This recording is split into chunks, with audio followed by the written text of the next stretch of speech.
Hey guys, we are going to show you how to lubricate a Rubik's cube using Vaseline. So guys, let me show you my old cube. This is my old Rubik's cube and the first Rubik's cube which I have first used. I have lubricated this using this Vaseline. This has become a lot more smoother and helped me solving my cube a bit faster. You can see it's very smooth and very fast.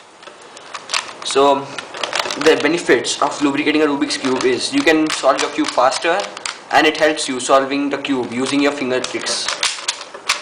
You can see this is a lot more faster. Your cube can be more faster than this after lubricating a Rubik's cube. So I'm going to show you how to lubricate your Rubik's cube using Vaseline. So this is my new cube. It is a bit harder right now. You can see this. So the thing you have to do for lubricating your Rubik's cube is you need some Vaseline and a Rubik's cube.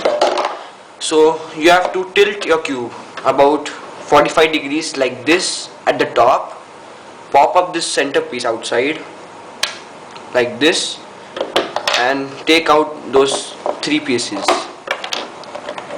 Then take a pinch of Vaseline and put it in right here.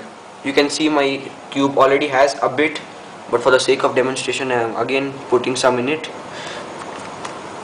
You have to rub this all over your adjacent sides and all four sides of the cube. Then put back these pieces as you took them out.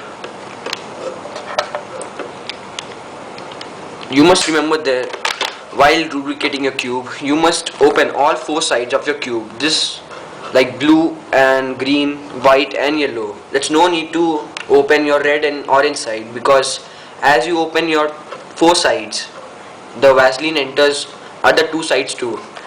It's very easy, and then after you put Vaseline in it, you must move your cube for about 10 minutes so that it becomes really very smooth and works very fast. You can see this. So guys, you can even use silicone spray instead of Vaseline, which helps you a lot more than Vaseline. But I even prefer Vaseline because it helped me solving my cube really very fast. And due to this, I have solved my cube within 45 seconds, which was my new record, because I have learned solving a Rubik's cube within a month. So it's quite good for me. So guys, even you can lubricate your cube using Vaseline. Thanks for watching guys, and like please.